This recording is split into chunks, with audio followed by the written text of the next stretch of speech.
What's up, guys? How's it going? Cade Moore with More Muscle, and today I just wanted to, share with you guys something I learned. This can improve your knowledge and make you, help you make smarter decisions about your health. So if you like it, please subscribe. But anyways, when we get started, what I learned is that it's called chronic traumatic encephalopathy, right? So what this is it's a brain disorder, and this is from many repeated head injuries. So say, for example, if you were playing football and you had constant concussions, or if you were boxing and you had constant concussions, this can cause some problems.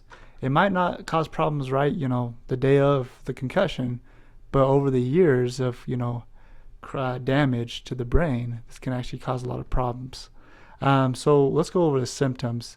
After a while, you can have trouble thinking, memory loss, problems with planning, organization, and carrying out tasks. You can have behavioral changes, impulsive behavior, aggression. You can have mood disorders, depression, emotional instability. You could even have suicidal thoughts or behavior. And you could even have Parkinsonism, like movements where you're having, slow, shaky movements. And this is a neuron disease, right? When the cells are destroyed, over a while. And this can cause problems with walking and balance. And this is something you don't want to see, but it can usually happens, you have these brain injuries between, ages 20 and 30, and then symptoms eventually come around like age 60, right? So you'll see your brain's not working as well, and you can't do, what you used to be able, you can't think as well as you could, and you're gonna have problems with the brain, right? And the brain is the most important thing, because you don't have the brain, you can't remember things. Your brain sends signals to move. So if you want to move your hand, your brain's sending like this. My brain just sent a signal to that. And if your brain can't do that, that could, cause bed rest, bed bound, or you're not being able to move. And that's not something you want to have, right? And there's no treatment for this, right? So once your brain cells are dead, they're dead. They're not coming back. I mean, hopefully in the future, brain stem cells will be able to bring them back. But right now, there is no current, fixture to this, right?